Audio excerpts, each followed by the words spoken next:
Iran তো সবসময় বিশেষ করে ১৯৭৯-র বিপ্লবের পর থেকে ইরান বিপ্লব। ইরান ইরান বিপ্লবের পর থেকে লড়াই চালিয়ে যাচ্ছে এবং ইরানের শত্রু কিন্তু চিহ্নিত যে মার্কিন যুক্তরাষ্ট্র, ইসরায়েল ইরানের শত্রু।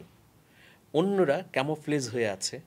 হ্যাঁ, তারা জানে যে আমার শত্রুকে বা শত্রুর সঙ্গেও হাত মেলাচ্ছে, কিন্তু ইরান প্রতিরোধের ক্ষেত্রে এমন একটা জায়গায় দাঁড়িয়ে আছে যে তার শত্রু নিয়ে লুকোছাপা করার কিছু নেই, মার্কিন যুক্তরাষ্ট্রের সঙ্গে হাত মেলানোরও কিছু নেই, বা ইসরায়েলকে অনুকম্পা দেখানোরও আসলে সুযোগ নেই ইরানের।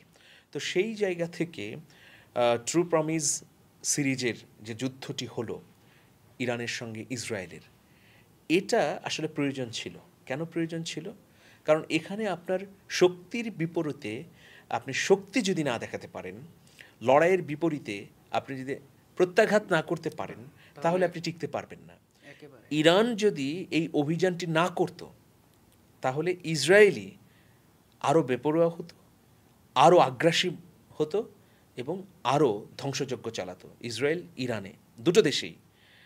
তো সুতরাং যখন ইরান পাল্টা আঘাত করেছে, প্রতিরোধ করেছে এবং আঘাত করেছে, তখন অবশ্যই ইসরায়েল ভাবতে শুরু করেছে যে আমরা বিনা বাক্যে বা বিনা চ্যালেঞ্জে জিততে পারবো না, বিনা চ্যালেঞ্জে সুবিধা করতে পারবো না, আমাদের মোকাবেলা করতে হবে।